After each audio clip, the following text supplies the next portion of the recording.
From the north side of the San Francisco Bay to Singapore, welcome to Urban X Real Talk Fitness Radio with your host, business owner, lecturer, author, master trainer, Tiaja. With over 30 years of experience in the health and fitness industry, he will challenge the fitness between your ears. So prepare your mind, body, and soul for the revolution of self-care, the evolution of fit, with real talk about real people, real health, real fitness, and the real deal behind our present illness culture. Real talk every time, all the time. Get weekly insights on how to shift your thinking, emoting, eating, training, hydrating, goal setting, and resting for you, the everyday athlete. You can cheat your fitness, but you can't steal your health flow. It's Tuesday, 9 a.m. Let's flow.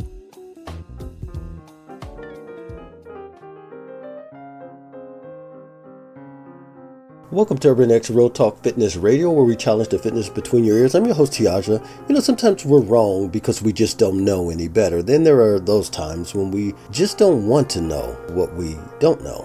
Whatever camp you find yourself in this morning will ultimately determine whether you remain stuck or you allow yourself the freedom to get unstuck in 2019. Now, before you can really understand why you are not losing weight, you must first gain a deeper appreciation of basic human physiology. The role fat genes play in energy storage should not be overlooked. Remember, fat isn't some foreign invader to the body. It is an endocrine organ that is responsible for many metabolic processes in the body. It may surprise you to learn that fat and bone share a common origin. They are both created from the same stem cells within the bone marrow. Stem cells are the multipotent cells in our bodies that develop into various cell types depending on the body's needs. The stem cell that eventually becomes a fat cell is also capable of turning into a bone cell. Fat and bone are like twins that come from the same birthplace. As such, they have a unique relationship to one another. They can even turn into one another when prompted. It's been shown in the laboratory that after differentiating into a fat cell, that same cell can be provoked to turn into a bone cell.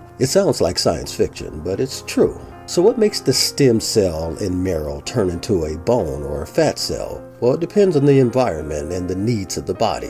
Researchers have known for some time that people who are heavier have stronger bones. One trigger thus appears to be weight. Being heavier seems to convert stem cells into new bone cells to fortify the skeleton. In fact, weight is a better predictor of bone mineral density, a measure of risk factor than age. Estrogen also affects stem cell conversion to bone or fat. Insufficient fat not only leads to very low BMI, but also to insufficient estrogen. Both conditions cause weak bones. In patients with anorexia nervosa, bone fracture becomes a serious risk. Though anorexics have little fat everywhere else, their bone marrow can be loaded with it.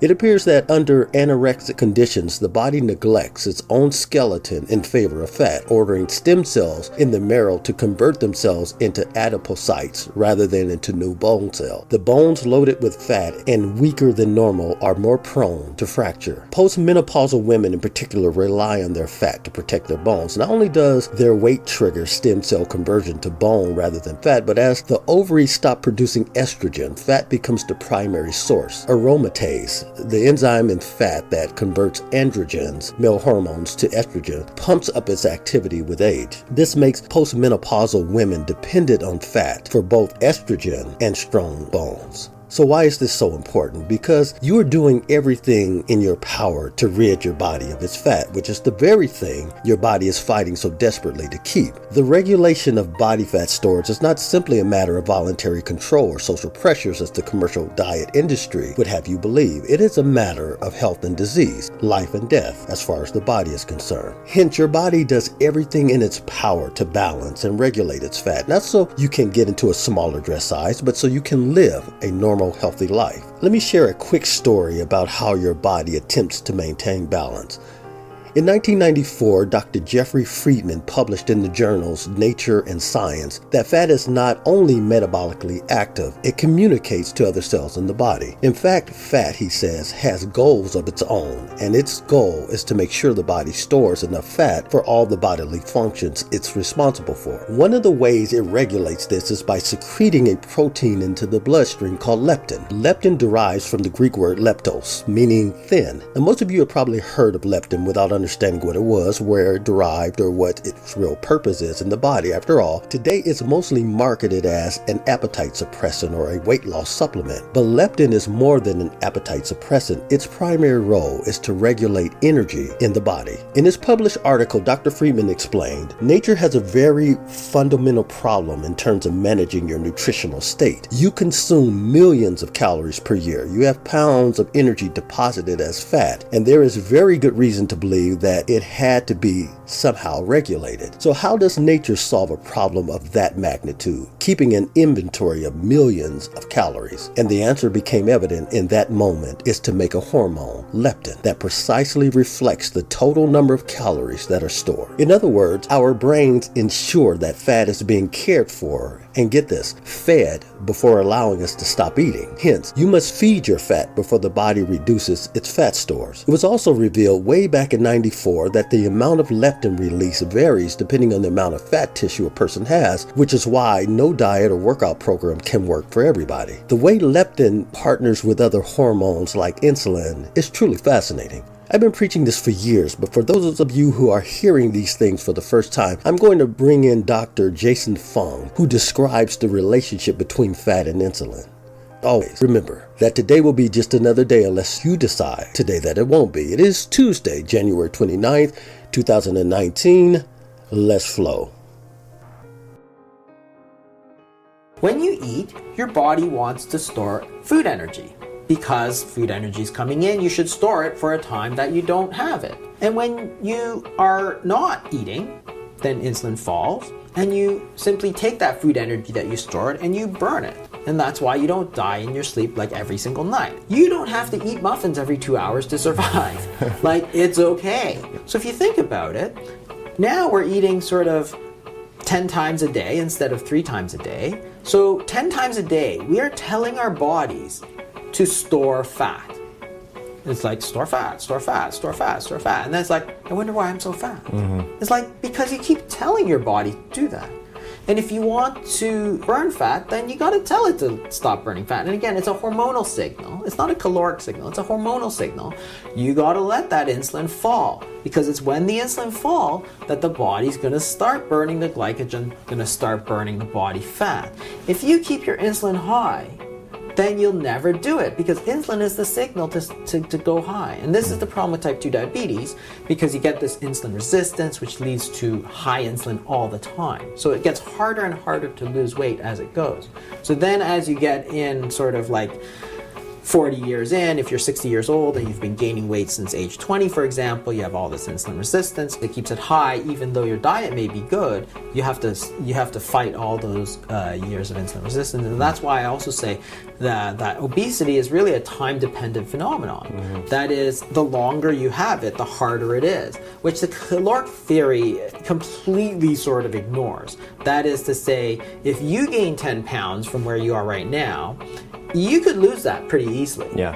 But if somebody is 65, it's pretty hard to lose that 10 pounds because they've always had it, and it's this sort of chronic resetting upwards of this body set weight that's the problem.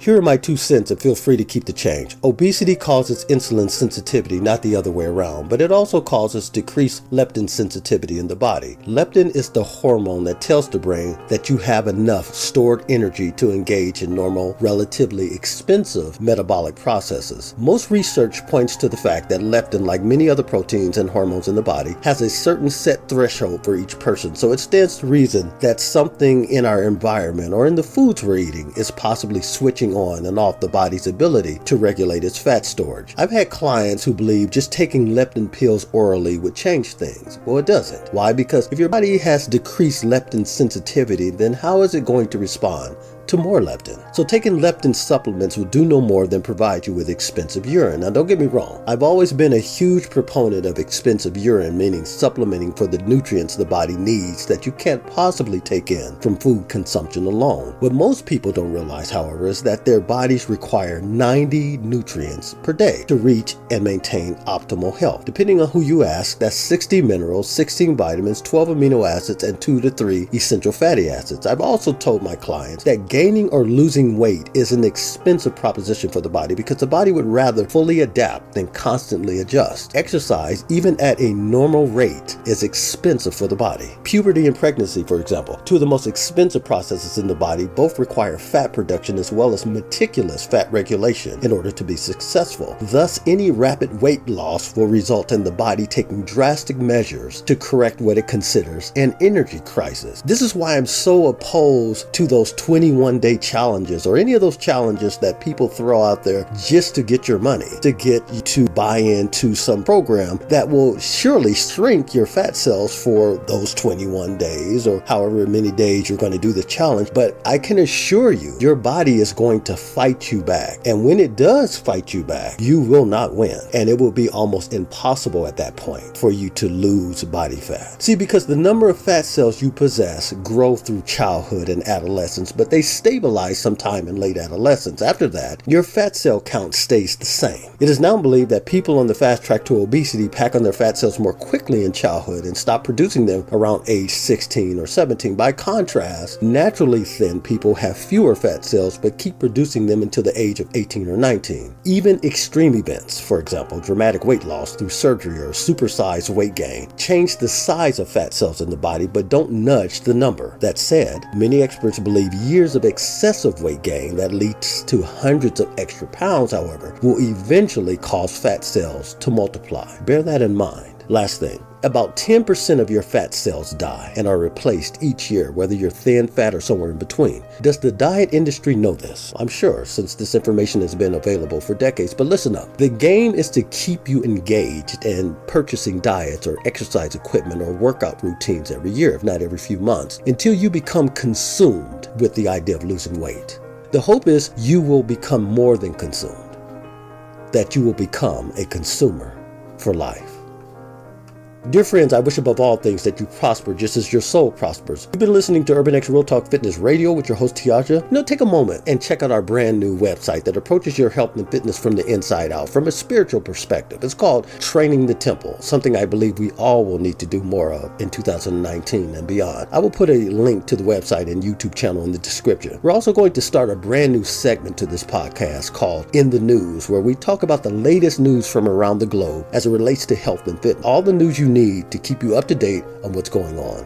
It's Real Talk Fitness News, real talk every time. So keep it locked. Also, please follow us on Facebook, Twitter, Pinterest, Instagram, Snapchat, as well as all of your other favorite social media. One last thing, show your support by hitting that subscribe button and sharing this podcast with your family and friends, or download our app at tiajae.podbean.com. Also, check out our new YouTube channel titled T's Universe and its podcast titled T's Reverse, where we bring you all the latest news and current events using spoken word over some outrageous beats. And stay tuned for our February lineup of T's Reverse, where I will be hosting with some guests the hot topic about male and female relationships. Do men lie and cheat more, or do women just lie and cheat differently? And is there really such a thing as cheating? You'll definitely want to join us for this hot debate coming to T's Reverse in February. Finally, don't forget to stop through our flagship website at www.urbanxfitness.net, where you will find our online stores, the Urban Experience Fit Stores 1 and 2. There you can download our unique home and gym workouts, dietary menus, as well as purchase some remarkably bold teas and spark your own revolution of self-care. Then head over to our small library of my hand-picked, personally endorsed nutritional products. Got it?